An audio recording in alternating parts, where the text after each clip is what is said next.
We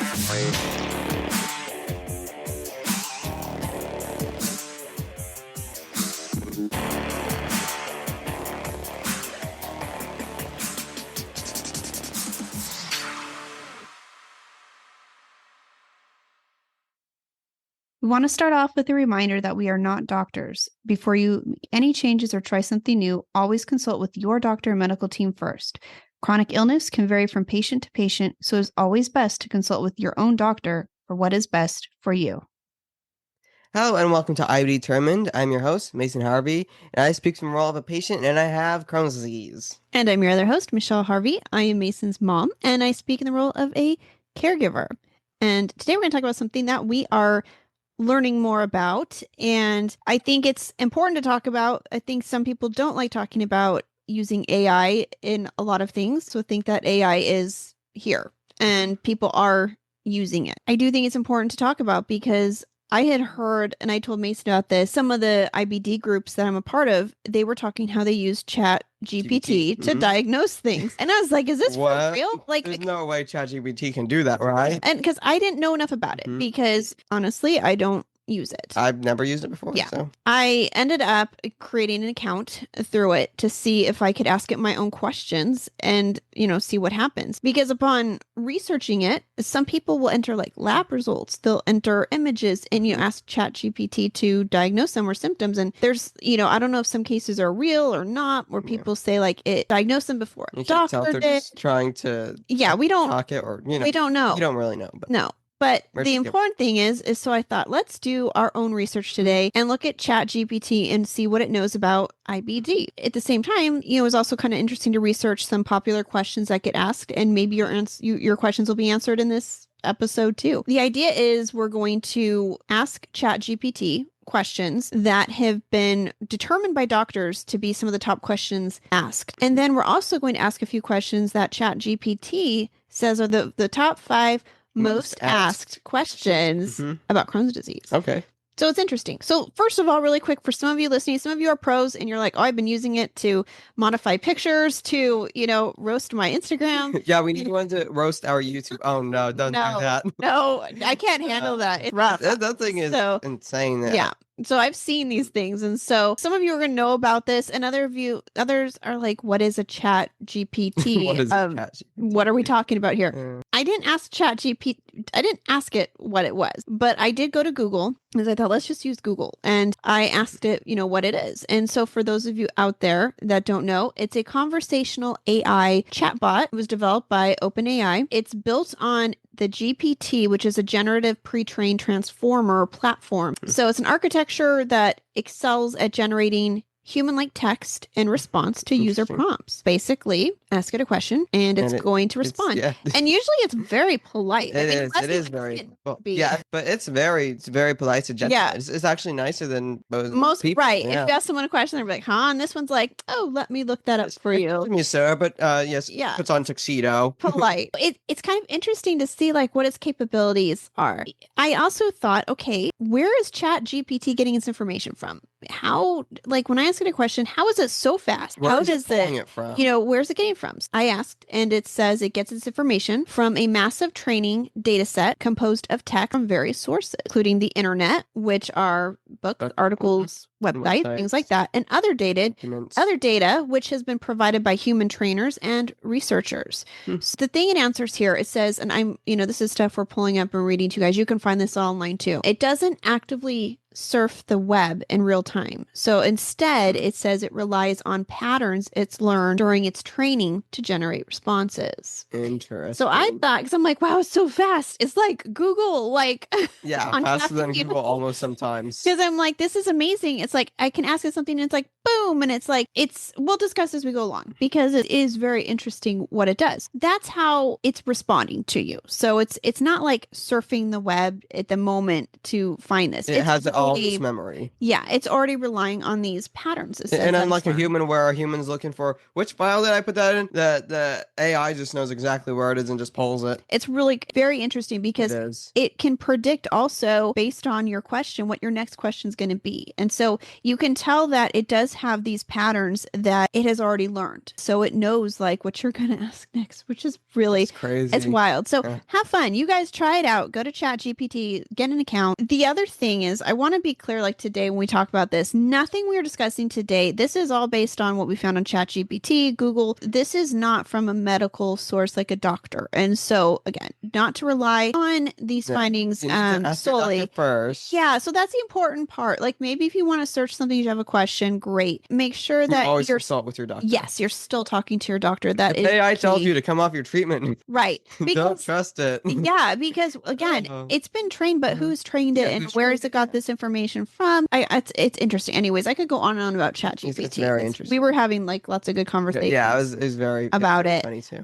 So one of the things I asked ChatGPT before we got started, I asked it, are you reliable for medical information? I want to see what it thinks. Yeah, what does it say? And so it's no. I know. It's just like no. Oh, I'm not. No, don't go up on me. Time's out here. I have these polling information. I don't know what I'm doing. I got it from the Wikipedia. Yeah, no. No, the AI, ChatGPT doesn't do that. Yeah, I asked it that question. And it was like, well, it said that it provides general evidence-based explanations on many medical topics based on extensive training data to 2023. So that's what's interesting. So I had kind of tested this theory by asking some other things about biosimilars and biologics. It seems like it's more, I don't know if that's just, I don't know why I got that answer, but I feel like it's more recent, the information I have that I got answers to. So anyways. I feel like that answer is kind of saying, messing up. It's already I feel like what it's doing is it protecting itself because it's not saying yes and it's not saying no. It's saying if you want to, you can. Right. It's not there's no other insight. It also says that it summarizes medical concept, guidelines, and research trends in an understandable way. Absolutely. So that's the other thing. It can maybe if you have something that you have like results, you don't understand what it means. I know people use this almost like to interpret it and tell them in a simple way for us to understand what this means. So I have heard of that. That way, that's also nice to use AI. You don't have to go to your doctor going, how do I know what this means? Yeah. Doctor can't help you, but you can also ask AI. It also said that it helps with patient education, question preparation for doctors, and basic health literacy. So I really actually liked that one, the question preparation for doctors, because you know how you're always supposed to go in and they're like, make sure you have something. A question. And it's like... And so Mason's like, but you know what? It's important to think about because usually when you get to your doctors, usually the time flies and you forget and later on you're like, oh, I wish I'd asked this. Yeah. So I ask. It's like when you go to the store and you're like, what was I supposed to get? You get home, you're like, and you get home, you're like, that. So got the milk. That's pretty cool with this is that it may prompt you to ask questions you otherwise had not thought to ask. And so that's kind of cool. Yeah. It also says it can point to common treatment options, risks, and disease mechanisms reliably. So that's what it's saying. Okay. ChatGPT, gives itself a pat on the back and says it's going to do a good job for you, but it's not going to replace a doctor. Okay. That's not what we're here to discuss today anyways. But doctors out there, Don't worry, doctors. You're still in business. Yes, no, for sure. We do not want doctors to go. For sure. So this is, again, not to replace that, but a lot of people are using this. ChatGPT one day decides to troll you? No, it wouldn't do that. No. No, we don't know. Yeah, we don't know. So to start it off, this is going to be like two segments, like two parts here, not two segments. This is all in one thing today, but we broke it down into two parts here. So we asked ChatGPT, what are the top 5 most asked questions about Crohn's disease? And I apologize for ulcerative colitis friends out there listening. Mm-hmm.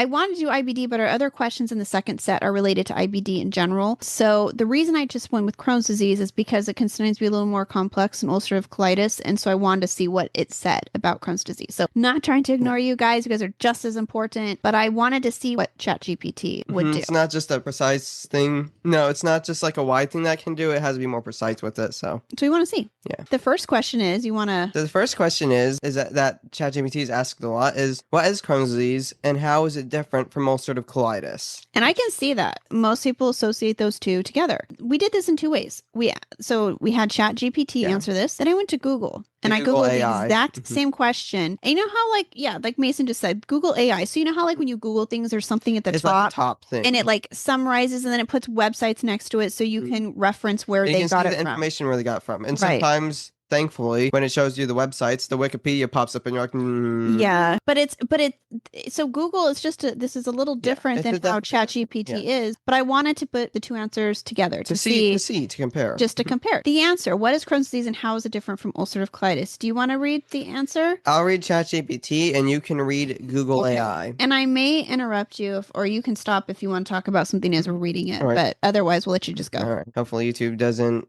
take this part TMI out.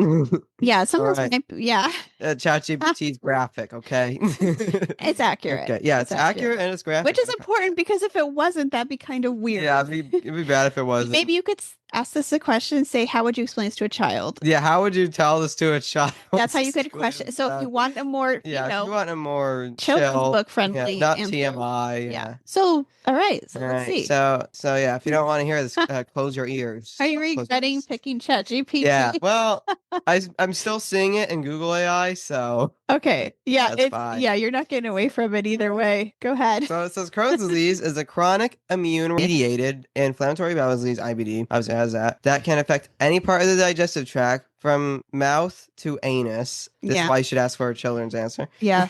Often in patchy areas. It causes inflammation that can extend through the entire thickness of the bowel wall. Yeah, we need a definition. Mm-hmm. In contrast, ulcerative colitis only affects the colon and rectum and involves continuous areas of inflammation and is typically limited to the inner lining of the bowel. I think that's pretty accurate. Yeah, definitely. Obviously, and again, these go further. We're just taking the summaries, the summer parts, because what it'll do, it'll give you this answer, and then it'll say, let's give you more part. Yeah. And then it gives you an entire essay. Right. So we'll break this down more. We don't have time to do all that we want to do. Just unless you guys want to listen to us for 5 hours. No, they don't. So you guys, you go right ahead and you can do this yourself. Do yourself. Download. Is ChatGPT free? Yeah. Okay. Yeah. Download. I mean, there might be features that aren't, but the one I use is free. Yeah. Well, I mean, with the one we have right now and it's free is good enough. You know? No, we're not. Yeah, because we're not avid users of it yet. But it's again important to learn, important to know how things work, in any rate, even if you like it or not. So we asked the same question to Google: what is Crohn's disease and how is it different from ulcerative colitis? See how it compares. Their AI came up with Crohn's disease and ulcerative colitis are both inflammatory bowel diseases (IBD) that cause chronic inflammation of the digestive tract, but they differ in location and extent of inflammation. Crohn's disease can affect any part of the GI tract from the mouth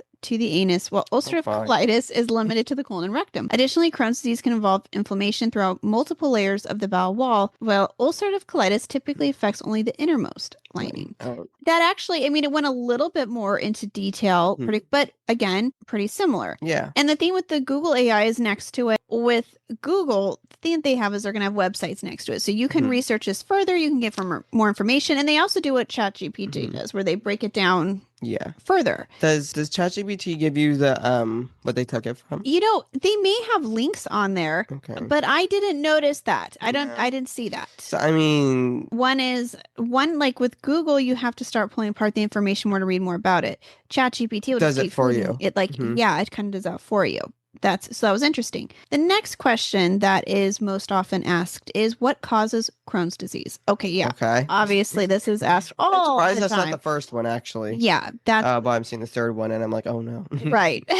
No. The answer, I'll let you go for ChatGPT. What ChatGPT say? So ChatGPT gives us bullet points. So it goes: the exact cause isn't fully known, but is believed to result from a combination of bullet point. Is believed to result from a combination of genetic susceptibility, immune system dysfunction, which is overreacting to normal gut bacteria, environmental factors like smoking, diet, gut microbiome changes. It is not caused by poor diet, stress or poor diet, though those can influence symptoms. That's interesting. So what they're saying, which I appreciate here, first saying it's not fully known. So they're admitting right now that it isn't, which is accurate. That's what we've learned. The combinations, the things it mentions, the genetic susceptibility, immune system dysfunction, environmental factors, those are all things we've also heard. We've heard other things. And then I do like how it says it's not caused by stress or poor diet. Thank you, ChatGPT. Yes, because a lot of people are like, oh no, I caused this. It's Right. like, no. And so I think that's important. And now, like they said, it can influence the symptoms, but it's not like, oh, you gave yourself IBD, you stressed too much, and you. So yeah, thank you for adding that little side note. And the diet and so I think that was really It's very good of important. it. So I liked that. After we got that response, we went to Google AI.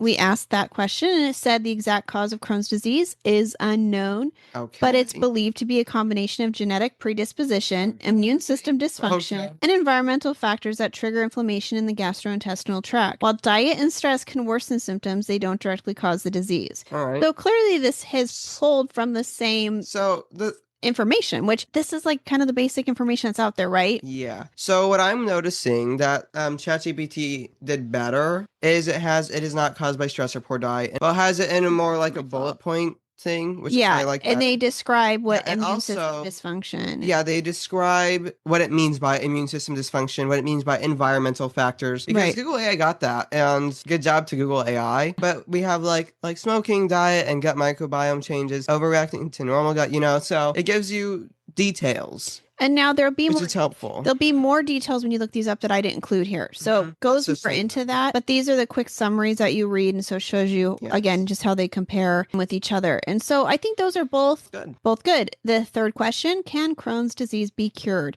I can see why this is another big question because these are all the things you were asking right away, right? Can Crohn's disease be cured? And he's like, sadly, no.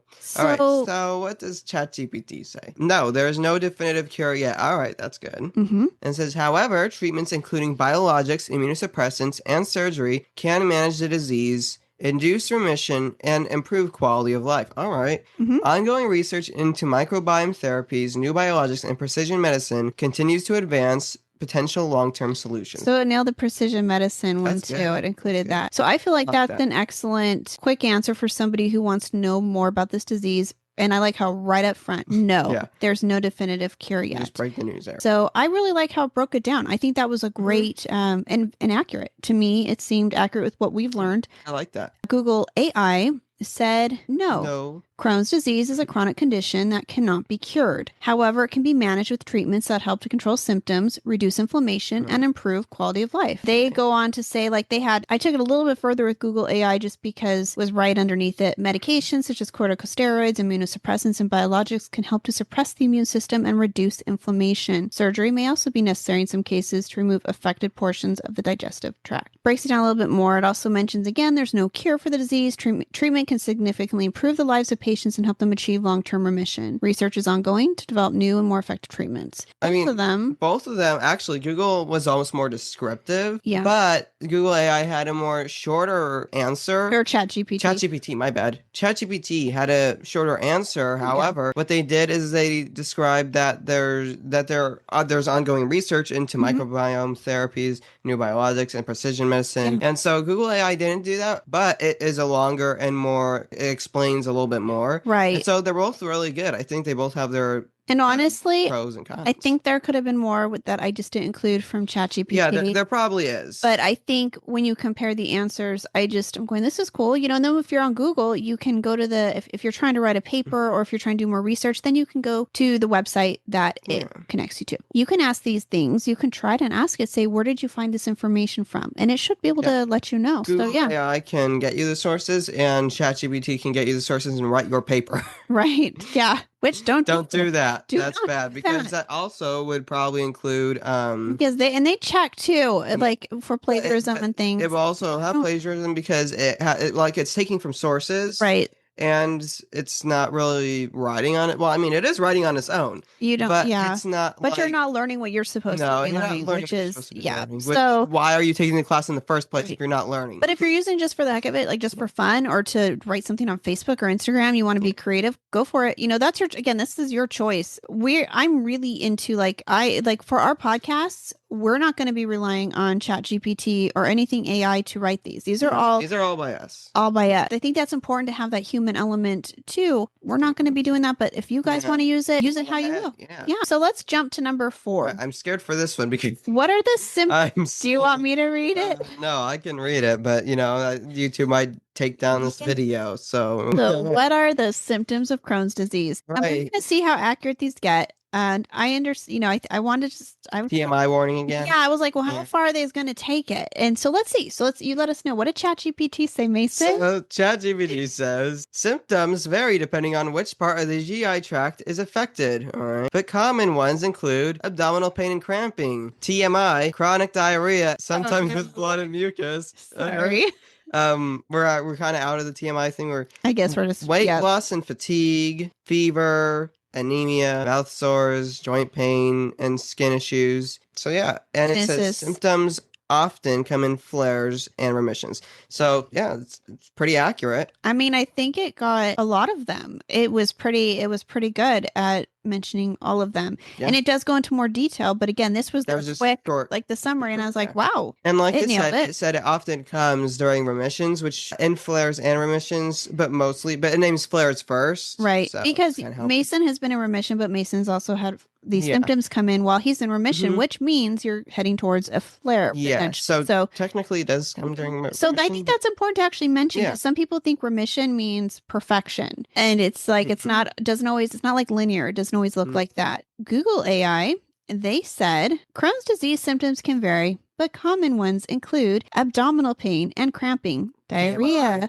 fatigue, and weight loss. Other potential symptoms include fever, TMI, bloody stool, mouth sores, and skin problems. Or symptoms can also include joint pain, eye redness or pain, and nausea or loss of appetite. What Google got that ChatGPT didn't was the eye redness. And I mean, maybe ChatGPT had that later. They might have, but in the right in the beginning, right when, so that was the only thing really lacking. Also the nausea and loss of appetite. The other one says, weight loss and fatigue. But loss of appetite to me is a little separate. It's not quite the same. So on this one, Google pulled a few more symptoms. Both are accurate with what they had. Google went a little bit more into detail, a little more quickly. And then, how ChatGPT, so these are just the summaries. But, those are still pretty good. Right. Because, again, they can take this further. This is not like, this isn't it. Not just it. There's definitely more. Number 5. What can I eat with Crohn's disease? I see this all the time. And people are like, what is safe to eat? And so our answer to this, because we talk about this a lot on the show. Yes. But this was a big one to me, because I'm like, okay, this right here is going to indicate a few things for me. So I want to see. So we're reading these like in real time with you guys, because we copied and pasted and we have them up here, but we wanted to have real reactions. So let's find out. So what does ChatGPT say? So I like ChatGPT's wording here. It says, there is no one size fits all Crohn's diet. All right, that's good. Many people find symptom relief by avoiding so by the way, suggesting that you might not, but many people find symptom relief. So it's suggesting that you might too. This is actually what our dietitian recommended. Yeah, this is what our dietitian recommended. IBD. Your dietitian is using ChatGPT. No, just kidding. I mean, well, you never know. All right. No. So it says many people find symptom relief by avoiding high-fat, fried, and processed foods, raw veggies, nuts, and seeds during flares. Accurate. Dairy if lactose intolerant. Alcohol and caffeine if they worsen symptoms. Yep. Which I can't have caffeine, and I certainly can't have alcohol. I know. Right. And then popular approaches include low residue diet during flares, Crohn's disease exclusion diet, the CDED. Yeah. Specific carbohydrate diet, SCD, which is very popular. And Mediterranean style eating, which I hear all the time when we're at IBD day. Right. So all these are familiar, right? Means like I've seen these on the big screen at IBD day. The dietitian always mentions these. So it finishes up its little summary with food diaries and individualized nutrition plans are key. And so interesting, what I didn't include here, the part that I did read that was underneath this, it asked us, it was like, would you like me to create a meal plan, and help you guys plan? So ChatGPT was offering to help figure out what your trigger foods are. That's a good AI. I was like, wow. So I didn't click it but I have saved it. It's on there because I just want to see what it says. So it did take this further actually to offer to help guide somebody, and I thought that was interesting. Also dangerous, just to note, following the advice of ChatGPT for a dietitian or for diet, again, these are things that you should bring up to your doctor. So or what your, you do is ask AI and then present it to your doctor. What your doctor thinks. I thought it was interesting. I was offering to help, which I was like, oh, That's cool. cool. And I was like, oh, I At the same hope time, I was like, enough oh, people realize like you need to talk to you your should doctor still still. consult with this. Yeah. But it was there's- interesting. There's people are gonna be like, I don't need a doctor. I have ChatGPT. I know. And Well, that's kind of why we're discussing it today, because I do think it's a lot of things are heading in that direction where people think that it's so smart. AI is so smart that it can replace humans in a lot of ways. And so I think this is an important reminder that it can enhance our experiences. It can answer questions. It can give us good questions to ask, but it's not going to replace your doctor. So I think that's just one of the reasons why we're doing this today too. Yes. So we asked Google AI, of course, the same question, and they said, when managing Crohn's disease, a balanced diet with easily digestible foods is key. Kind of weird, because it's not suggested because it didn't. So what? Like the other one, ChatGPT came right off and said it's not a one size fits all. So ChatGPT is telling you that it's different for everyone. Yours is not going to be the same. Right. And AI is. The Google AI is like saying when managing Crohn's disease, a balanced diet with easily digestible foods is key. So I think though that is key for anybody. Yeah, it's key for anyone. This is common. So I don't know that this is necessarily something just with that is with Crohn's disease specific. Anybody should eat like that, to avoid issues. Then they say during flare-ups, focus on soft bland foods like white rice, bananas, applesauce, and cooked vegetables. Okay. Which is interesting because like vegetables for you was not on the menu at first when you were in a flare, because this is not going to take in your individual symptoms because, again, TMI, I'll try to say as nicely as possible, but with this disease, you can have two opposites. So it can be in the bathroom every, 30 minutes, 15 minutes. And other people have the opposite issue where they don't go for days. I think that once again, diet is one. Yeah, this is where diet is so important to discuss with a professional because your symptoms are going to be so individual and different. And so you want to be careful. That's how with Mason, we had a very specific suggestions based on him, based on his symptoms and based on his labs, everything is very important. So anyways, just want to remind you what I'm saying. They also recommend lean proteins such as fish, chicken, and tofu, as well as low fiber fruits and refined grains. They're also good choices. Foods that may trigger symptoms like high fiber foods, fatty or fried foods, and spicy items should be avoided or limited. I mean, that's generally recommended.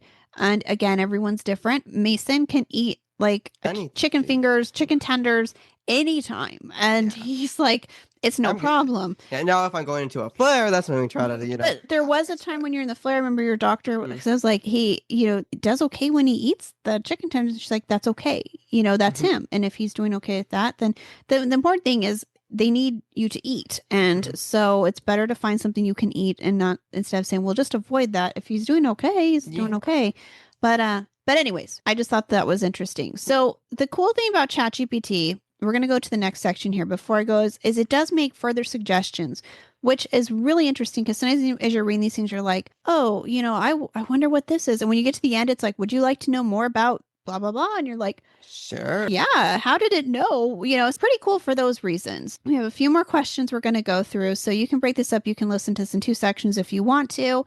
And so I had found an article, which I can put the link in here for, so I'll make sure to include that. But it was an article in the National Institute of Health, and it had showed the 10 questions GI doctors get asked the most. And they asked GPT, they were trying to compare the responses to doctors. So we're not going to be going into that article. We can save that for another time. But I just took 5 of the questions that were different than the top ones that ChatGPT came up with, but these are ones GI doctors came up with. And I just picked 5 out of the 10. We didn't need 10 questions. We already covered a lot. We're covering 10 right now. Yeah. One of the questions they get asked a lot is there a definitive cure for IBD?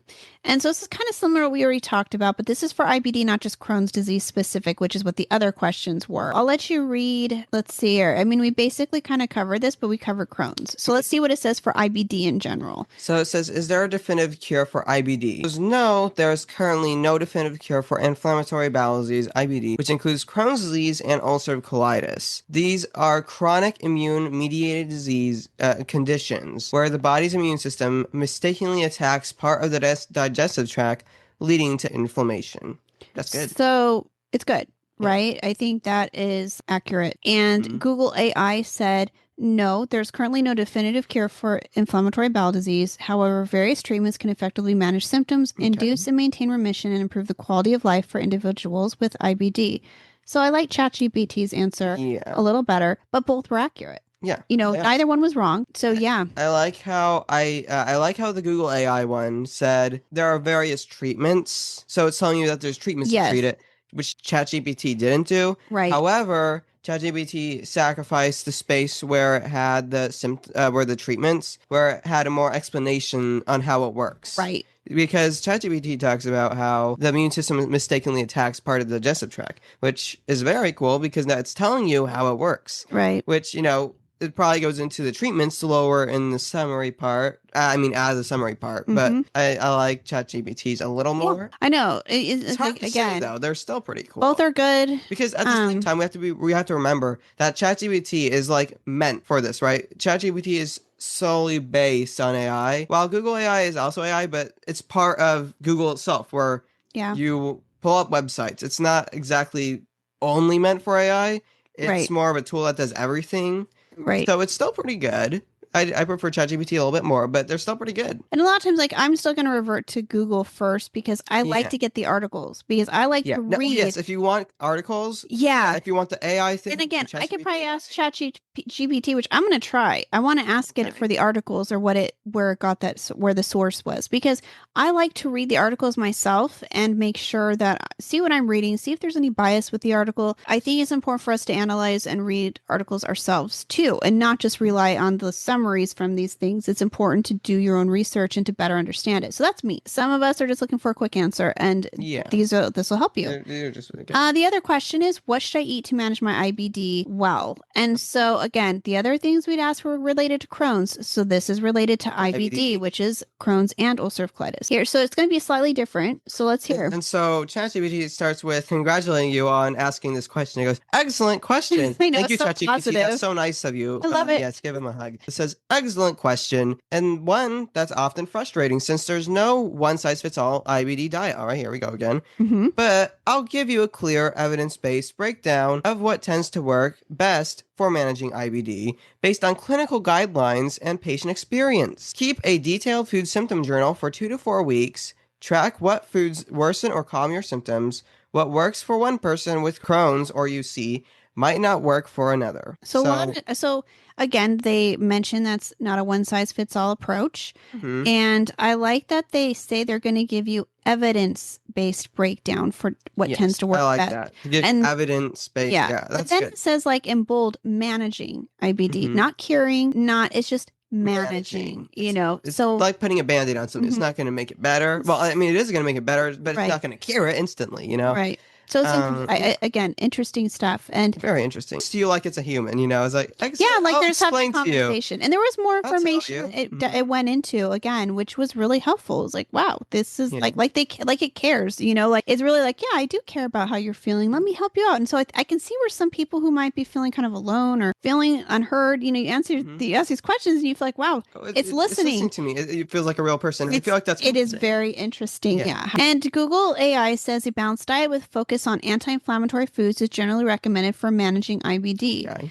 This includes fruits, vegetables, lean proteins, and healthy fats. During flares, some adjustments may be necessary, such as cutting out potential triggers and focusing on easily digestible foods. By focusing on a balanced anti-inflammatory diet, staying hydrated, that's important, and making adjustments based on your individual needs, you can effectively manage your IBD and improve your quality of life. Okay, so what I liked, it seemed to change its answer when we asked it this versus Crohn's. Yes. Because it makes more effort to say it's based on individual needs. It mentions a differentiation between flares and what you should normally. The only thing that I kind of didn't like was when it says you can effectively manage your IBD. Effectively. It should say in combination with treatment.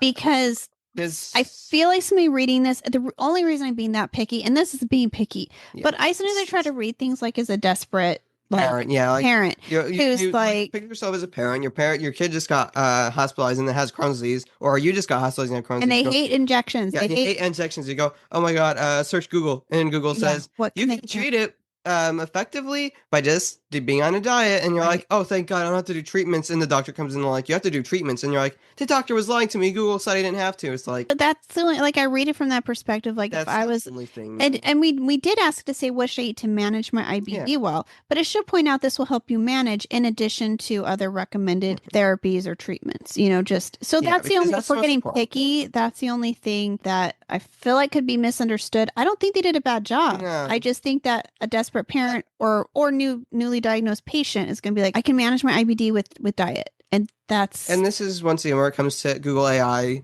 or just AI in general, right. making a human mistake, and where I feel like I could write it better, saying Right. We're being like, picky, yeah, we're being guys. picky.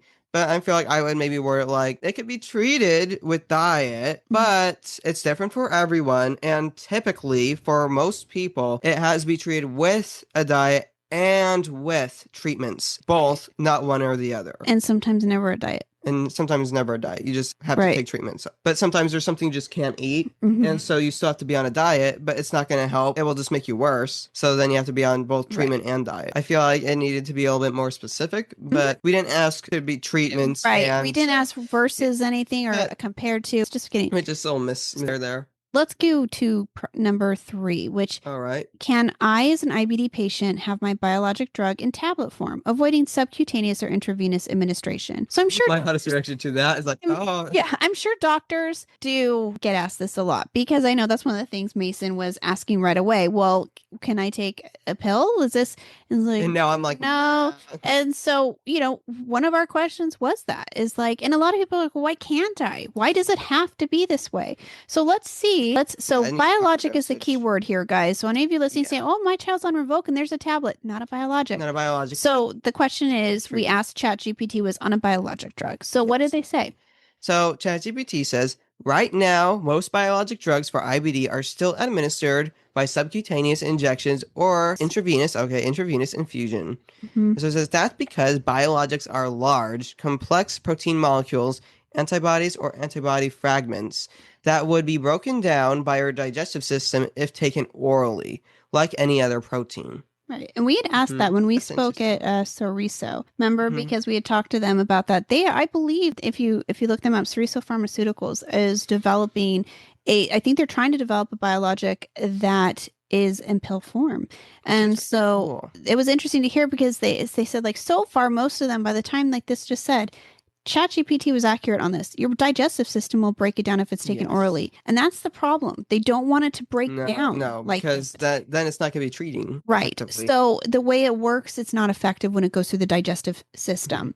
So like Rinvoq, it's it's a JAK inhibitor. It's a JAK inhibitor, Mhm. and it's not going to treat things the same way a biologic does. So biologic can't be taken orally because obviously it can't as be of right down. now. For now, yeah. So Google AI, let's see what they say. They say no. Most biologic drugs used to treat inflammatory bowel disease are not available in tablet form and are typically administered through subcutaneous injection or intravenous infusion. While some oral medications are used for IBD, they are generally not considered biologics. Accurate. Yeah. So I think, again, both are excellent answers. And I took it, Google AI launches into the explanation of biologics and oral administration right after that. So that's where it says biologics are large complex molecules that are typically proteins. When taken orally, they are broken down by the digestive system, rendering them ineffective as they cannot be absorbed into the bloodstream. I just want to include that because it took it a little bit further. I love these kind of answers anyways. You know me, this is like my stuff. So I'm always interested because it's like, well, why? And I think it's so important to understand the why and understand how these medications work, especially if your child's on them, research them, learn about it. It's important. If you're on them, you should know about it. Yeah, you should. I mean, maybe some of you don't want to know either. Yeah, maybe. Yeah. There's sometimes like, I don't want to know how it works. I'm good. But I think that what is important here is what Google AI did well is they explain why they would be ineffective through the digestive system by saying they can't be absorbed by the bloodstream. They also explain they do have some oral medications that are used for IBD. So I like how they included that because some people reading the other one might be confused and say, they get Rinvoq confused with a biologic, and so a lot of people may think there is an alternative. Both great answers again. Both seemed accurate. Both were good.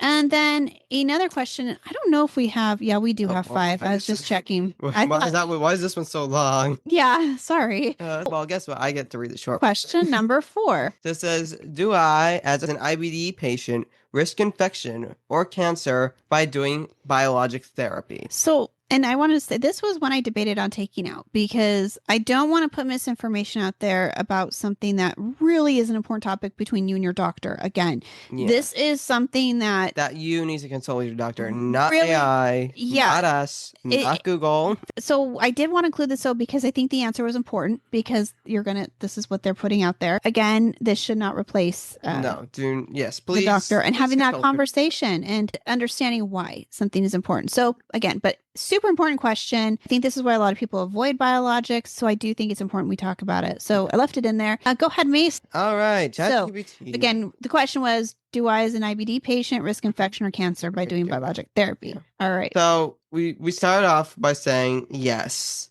It says, but the degree depends on the type of biologic, your age, other meds like steroids, and overall immune status. Do biologics increase cancer risk? It says very slightly in specific contexts and much less than previously feared. The absolute risk is small. The risk of uncontrolled chronically active IBD itself increases colon cancer risk over time. So a well-controlled disease with biologics may actually lower your long-term cancer risk by preventing constant inflammation. So there's more fear of the biologics when you should fear the disease more.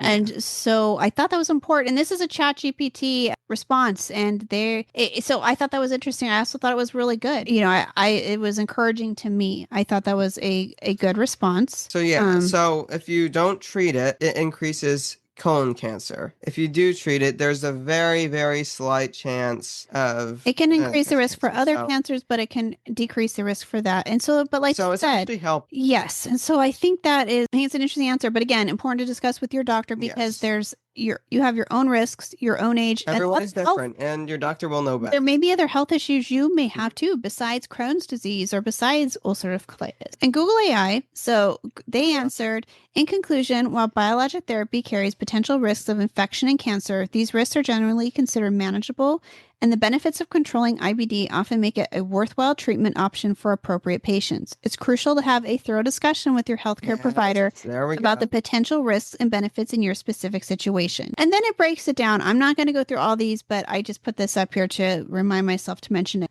They talk about all the different ways you risk infection and the different types of cancers. And so you guys can look that up. ChatGPT also will list those. And this is enough for another show to talk about those kind of things. Yeah. But again, important conversation. I like how Google AI mentioned to talk to your doctor. I like that too. I think maybe that's where ChatGPT needs to talk about that a little bit more. Maybe mention, that's the only thing I can really pick apart. I think they both did an excellent job. So I think that's what they both did an excellent job with is they answered that question very well. Mm-hmm. So our fifth and final question for the end of the show is going to be, these were the ones that GI doctors said are asked the most. Will my IBD be transmitted to my children? This is a hard one to answer. So I was curious, what is ChatGPT? What is Google AI? What are they going to say? Mason, I'll let you start it off with ChatGPT. All right. So ChatGPT starts off with IBD, Crohn's disease, and ulcerative colitis is not directly transmitted like a simple genetic disease, but there is a clear genetic predisposition combined with environmental factors. And so then it has this little graph, I guess you'd call it. Yeah, they put up a chart, which I liked. Mm-hmm. And so it says risk of children of IBD patients. So it says parent has IBD. So there's a section. So the first one is what the parent has IBD and lists the things, and then the children's risk of developing IBD. If neither parent has IBD, there's around a 0.3% chance of your kid getting IBD or general population so risk. Less than 1%. Less than 1%. 0.3. Yeah, around that. Very small. Neither parent. So that's where Mason. That's a percentage that I had. Mason fell into. So the next one is one parent with IBD is around 5% to 10%. So that's if one parent has IBD, and it varies by studies. And so, it's not a lot, but it's definitely increased from neither parent. And then both parents with IBD goes up to 35%, 35%. which is a rare scenario. Right. It's rare that two people with Yeah, it's IBD rare that probably two are are- married. Yeah. Yeah, but so that's See. a little bit more than a quarter. So they're proving what they said is a clear 10%. genetic predisposition. There's I'm going to probably answer the question, I think, on the next one, but I know Mason's had genetic testing, and there isn't always a genetic test. There's nothing that I know of that can determine that you have Crohn's disease. Looking at Mason's genetics, nothing in there to indicate anything with this. It'd be interesting also to see, because a lot of times when one sibling has it, another sibling gets it. So that does happen too. So you can see where the risk goes. That's interesting. Yeah. So Google AI said, while IBD itself is not directly inherited, there is a genetic component that increases the risk of developing IBD if a close family member has it. The risk is higher for first-degree relatives, parents, siblings, children, and increases further if multiple family members are affected. Okay. So they have a little more broad answer, very similar. The other one, I like how ChatGPT broke it down. It was more precise. Right. Like but Google AI was correct, because it's interesting when there's not a genetic component to it. It's not, well, not that, but it's interesting when they say it's not directly inherited, but there's a genetic component. But we don't know what that gene is, and we don't know what that genetic is, but we can't track That's it. what we're trying to figure out. So this is another part of the mystery of IBD. Yeah, many mysteries of IBD. Yeah. So that's it. That's our questions that we talked to ChatGPT and Google AI. You know, I don't. It might have been. I hope it wasn't boring. I hope you guys learned a little bit, and also, you know, I was impressed. I could have kept going with this and kept asking more questions, and I think that for the most part, they did a good job. Yeah, they did. Yeah, for somebody who doesn't have this disease, and if you have a friend that has it, this might be a great tool for you to look up. You know, maybe you can ask ChatGPT, how can I help my friend? Yeah, how can I help my friend with IBD? What are they going through? So I think that if you don't have, like, you know, we do these things, we talk about it as a podcast, but some people don't have somebody to talk to. They don't feel comfortable asking. So I do think ChatGPT is helpful for those people who maybe need a little help coming up with what to talk to their doctor about, and maybe just asking some questions to not feel so alone and hear stories or other situations. So I think it's kind of cool for that. And but that's ChatGPT. You can use it for whatever you Yeah, you can ask ChatGPT if you should subscribe to us.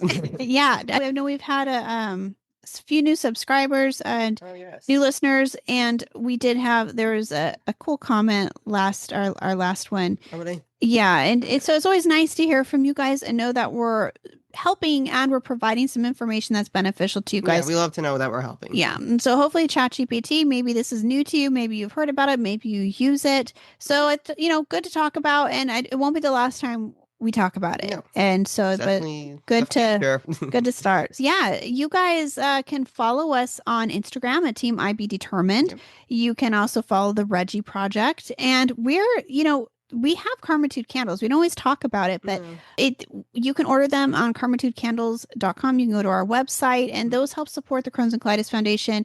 And they're also a lot of fun. And they smell good. Yes. Yeah. We actually have one burning, right? Yeah. So but it's an amazing, that warmer is great. So we always have our candle going, and like we pick a different one and put it in there, and it's fun. So anyways, Karmatude Candles, and you can follow that on Instagram as well. You guys can listen to us on any podcast station, Spotify, iHeartRadio, Amazon Music, Apple Podcasts, anywhere you listen to your podcast. And there's more link to Buzzsprout. Yeah. But if you're already listening to it on a podcast, I assume you found one you like. Found one that you're good with. But maybe you're watching us on YouTube. You're like, I find a podcast. I want to find a podcast station. Or so that. Yeah, if you're watching us on YouTube and you're sick of seeing us, you know. Yeah, well, we record all of our podcasts because I know some people do like to watch. Yes, we do these on YouTube also. Yeah, and if you are on YouTube, there's also YouTube Short. No, not YouTube Shorts. We have done some, but there's also the YouTube podcasts, which are not so new anymore, but they're still sort of new. Yeah. Yeah, and if you are on YouTube, make sure to like and subscribe. And if you want to be notified every time we post a new video, make sure to hit that bell icon. And please leave comments, because we love getting comments, as long as they're nice. Yeah. Yeah. You know how YouTube is sometimes.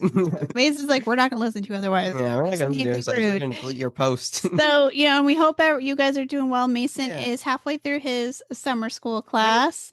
And so that's exciting. Yeah, it is. And we're almost there, almost to 4th of July over here. So, 4th of July is yeah. almost here. So hope you guys are all having a good summer.